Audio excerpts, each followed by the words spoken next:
Good morning, everyone. We will continue today with the last part of this week, week number three. Today, we will talk about the electric potential and the relationship between the electric potential and the electric potential energy. Okay, so we have seen in the previous lectures that the electric field equals to uh, the force divided by a discharge, and also the electric field can be calculated at any point due to the superposition of several point charge configuration. If we're talking about point charges, then this electric field is sigma k qi over ri squared ri hat. Now, for the electric potential energy, we also have seen that if we want to calculate the electric potential energy for a test charge, let's call this test charge Q naught. In this case, we will do the summation of all the pairs that are connected that this Q naught is part of, which means Q naught and every single point charge that is close to it will contribute to the total electric potential energy for that test charge.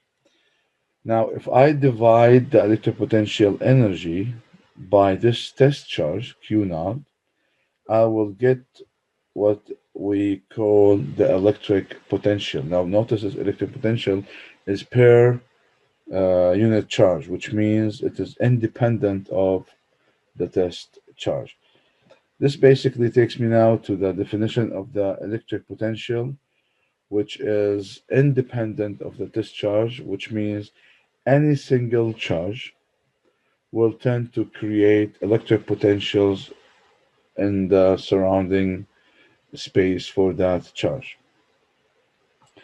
Now, in order to understand what does this mean, let's look at this example where we have here Q1 as 4 nanocoulomb,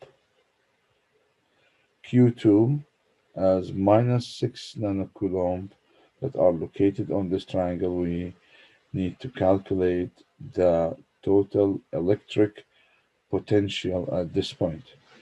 So, total electric potential is the contribution of the electric potential generated by both charges. So in this case, we say V, the electric potential at this point equals to sigma kqi over ri. Here, for this location, I have q1 at a distance r. That's why I wrote kq1 over r. I have the second charge q2 at a distance of d, and that's why I wrote plus kq2d. Now, the sign of the charge here should be included. If I have a positive charge, then this one would be positive. If I have a negative charge, then this one would be negative. And as you see here, this electric potential is also a scalar. So right here, I substituted Q1 with 4 to the power minus 9 because it's a positive charge. I substituted Q2 with a negative minus 6 to the power minus 9 because it is a negative charge. And the result was a negative number. So the electric potential V at this point is minus 63 volt.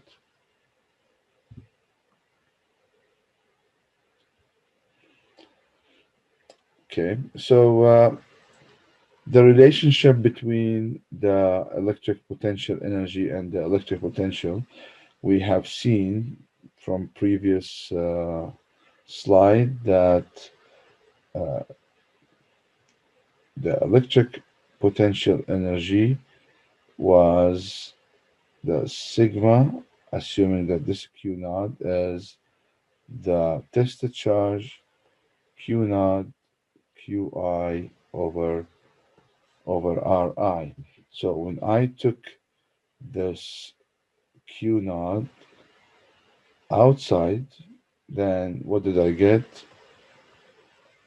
I got U over Q naught equals to sigma K Qi over R Ri, right?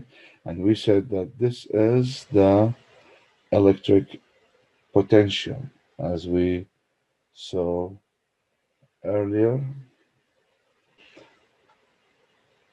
If I have U over Q naught equals to V, then if I'm taking the difference between two locations, then I get delta U equals to Q naught, which is my test charge, times delta V. So in this case, delta V, we call it the change in the electric potential or the potential difference, or we call it the voltage drop, as we'll see later on in circuits analysis. So what we can conclude now that we have seen that delta U equals to minus the work, and also delta U equals to Q naught delta V. Then what I can say that, and of course we also know that this W equals to delta K, then I can now say that delta K, the difference in the kinetic energy, equals to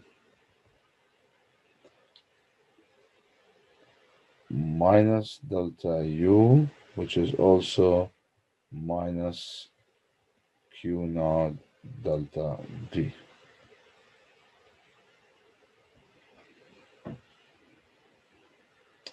The unit for the potential is, the SI unit is volt, which is 1 joule per coulomb. Now let's look at this example here where we need to calculate the electric potential energy and the electric potential eventually for a charge, a positive charge that is sitting in a uniform electric field. We've seen earlier that if we want to calculate the electric potential energy, we assign U2 to be 0 to the plate that we are calculating the electric potential energy with respect to. So if I am to calculate the electric potential energy with respect to the negative plate here, I assign U2 equals 0 to this plate, and then I can calculate the U1 at this location by knowing that the displacement would be this to reach to this plate. However, the force now is also pointing in the same in this direction because this is what the electric field is going to exert on this charge, which means that delta U equals to minus W, which is in this case would be F D, and we know that F is Q E D, and now U2 is 0, then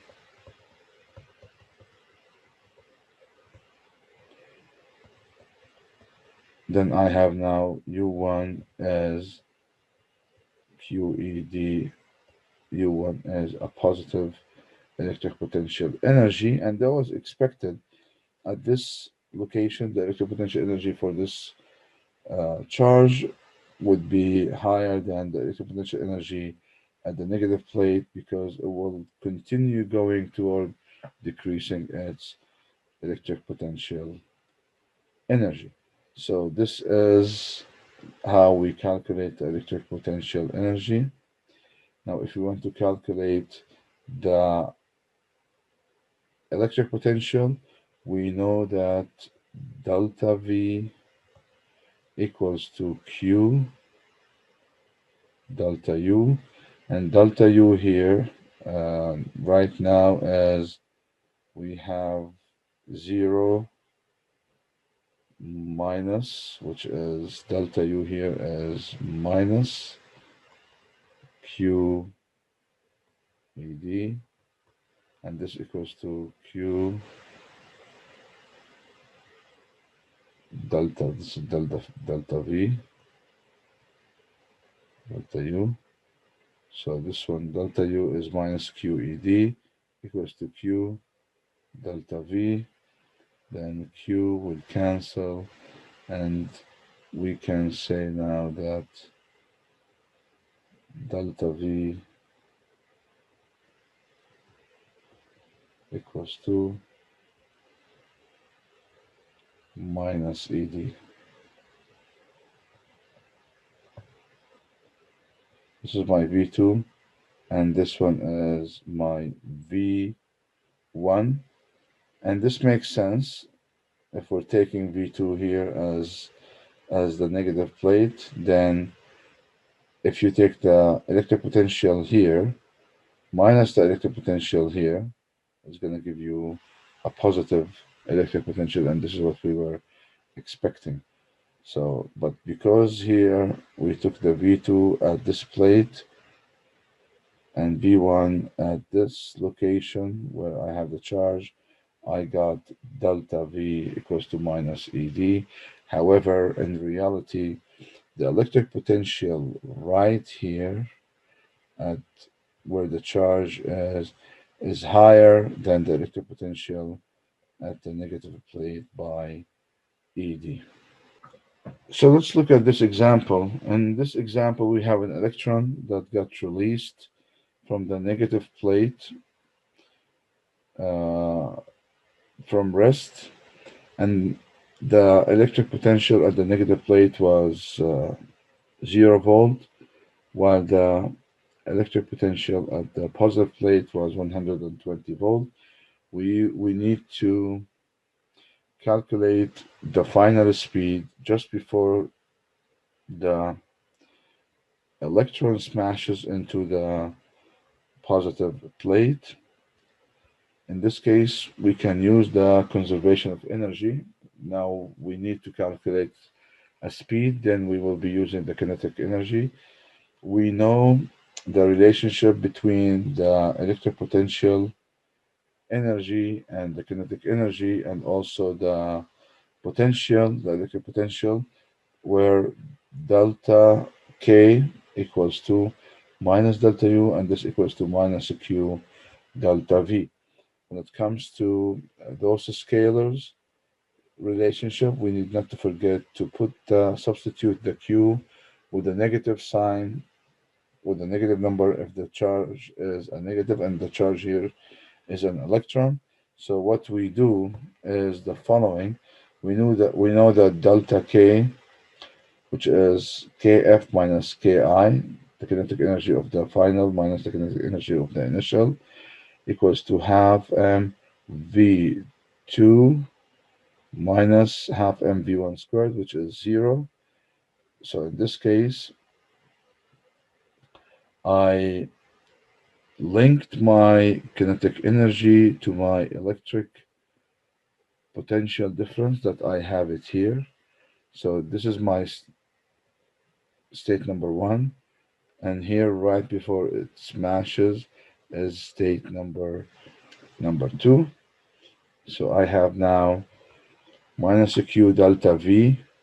I know delta V, which is 120 minus 0.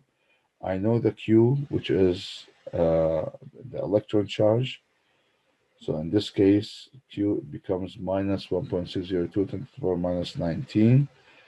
So here I substitute delta V with 120.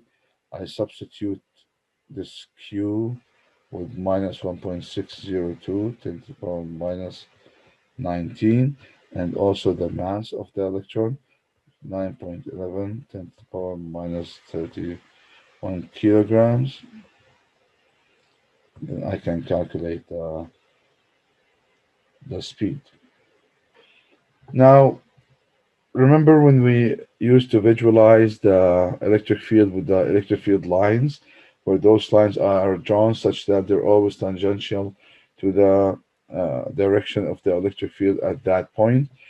There's a similar way to visualize the equipotential points that are 3D visualization. So if you look at the pointed charge, this point charge is going to generate electric potential in the surrounding space.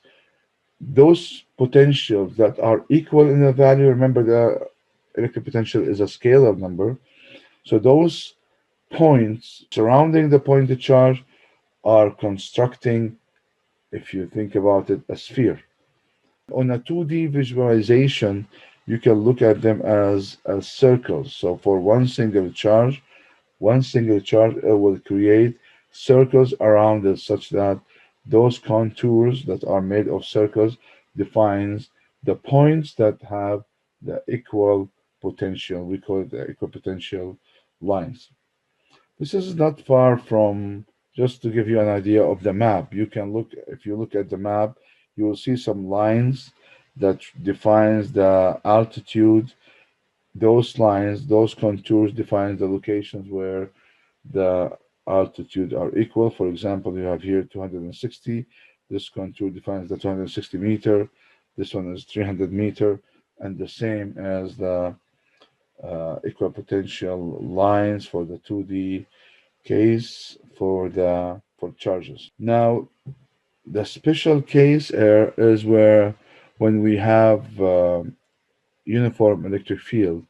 In uniform electric field, you will see that all those equipotential uh, surfaces actually are parallel to the parallel plate that is constructing those equipotential uh, surfaces. So here you can see that those equipotential lines in this 2D problem are indeed perpendicular on the electric field. So they're always perpendicular on the electric field. They are parallel to each other. If we have those two charges that are from the same type, both of them are positive charges. In this case, the field lines are going to look this way, the same way we have seen it before. They only go from the positive toward the negative. So where we have two positive charges, they tend to diverge this way because that's a positive and the other one is also a positive. And if you remember those field lines, they don't cross. The density of the field lines defines the strength electric field at this location, and the direction of the electric field is always tangential to the direction of the electric field. So if we are to, for example, draw the circles that defines the equipotential points, you will see for those two charges that the equipotential lines are going to construct, as you can see in this figure.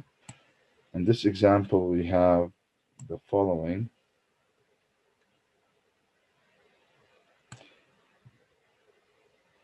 I have posted this website that have those simulations. I just want to show you how to define the equipotential surfaces here, or line, or contours in this case. So let's take two equal positive charges like this, and then if we bring the electric potential meter here, and for example we want to find the circles, the points that define the contour with the, let's say, 14 volts. If we click on draw, it will draw for us the circle that defines those equipotentials, 14 volts.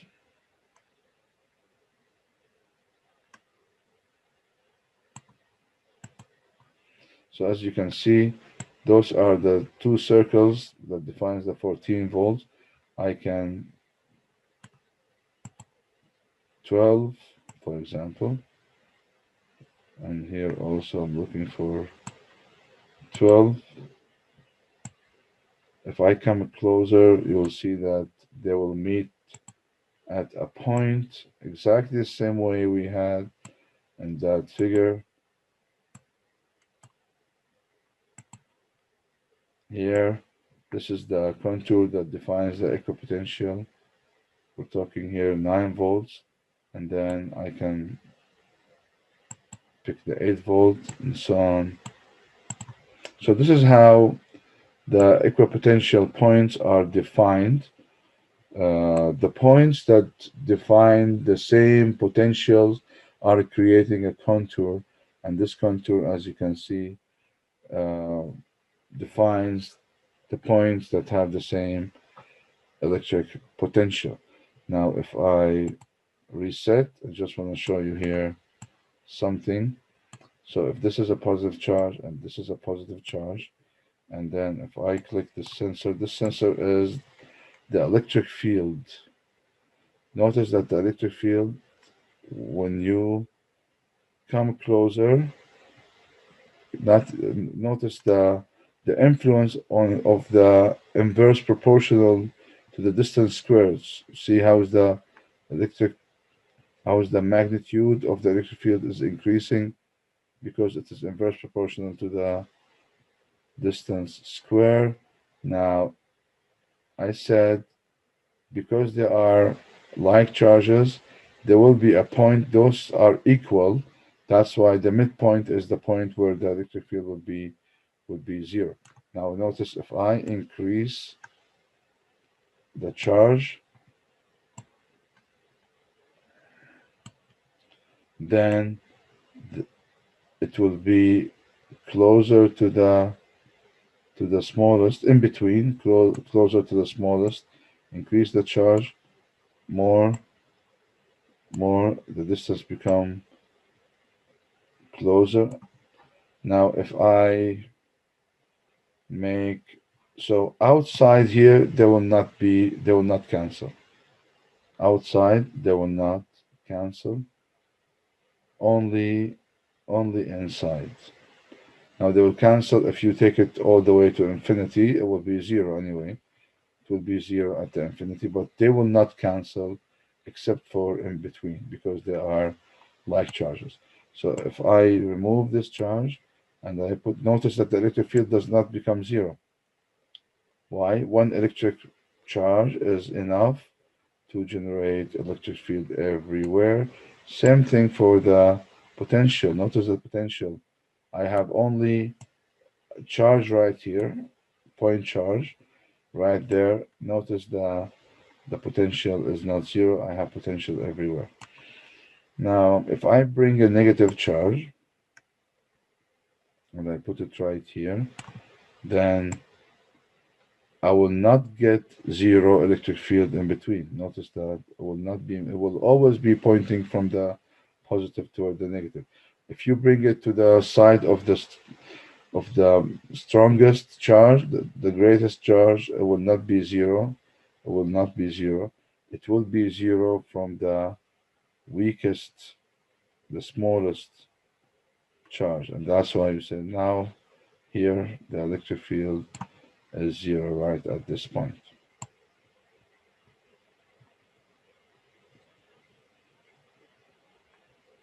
I will start flipping to the other direction. But right at this point, it becomes zero. Okay, so back to our lectures. So here we said that those are the equipotential lines that we have seen in that simulation. Defines the points that they have the same potential. Those equipotential lines, they cannot cross. And as I said, they are always perpendicular on the electric field. Now, let's look at this example or this question. And this question, we need to identify the figure that represents the equipotential around a point charge. Now, we said that this one does not look like an equipotential line, this one as well, not even this one, because the relationship is not linear values of electric potential. This one is the correct figure for the equipotential lines, as we will see here. Now, if you look at the distance between the 100 volt and the 200 volt, this is the distance between the 100 volt and 200 volt. Now, if you look at the distance between the 200 and 300, it's not linear because the function by itself is not linear. The relationship between the electric potential and the distance is not linear. This is a reciprocal function, and this reciprocal function will give you this response.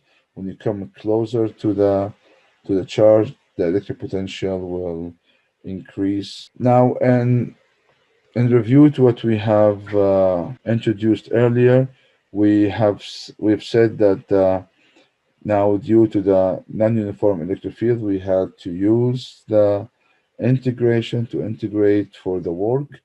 Having said that, now the relationship between the electric potential and the work can be derived from this relationship, where now here the force equals to the electric field times the charge. So I have here delta U as minus. This is the discharge we talked about times the electric field dot dl. Now, if I take this U naught outside, then delta U over Q naught equals to minus. Now, the integration between the electric field and the differential length dl. This one is delta V, and now I can say that the difference in electric potential equals to minus the integration of the electric field along the displacement vector using the differential length for the integral. So what is the interpretation of this relationship? The interpretation says the following, that the electric field is pointing in the direction of decreasing electric potential. So as we have seen earlier, if I have a parallel plate like this, we have seen that the electric field is always pointing from the positive toward the negative, and this indeed means that the electric field is pointing from the high potential toward the low potential. So, on top of what we have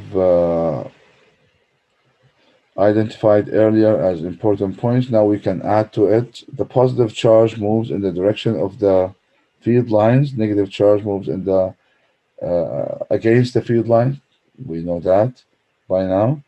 And the electrostatic force pushes charge in the direction of lower potential energy. Always charges goes to that direction such that its electric potential energy is decreasing. Now, the positive charge moves to lower electric potential. Negative charges goes toward higher electric potentials. So this is something that we have seen today in this lecture. And in summary, those are the six equations that we've been dealing with recently, and we added to the electric potential today, and the relationship between the electric potential and the electric potential energy.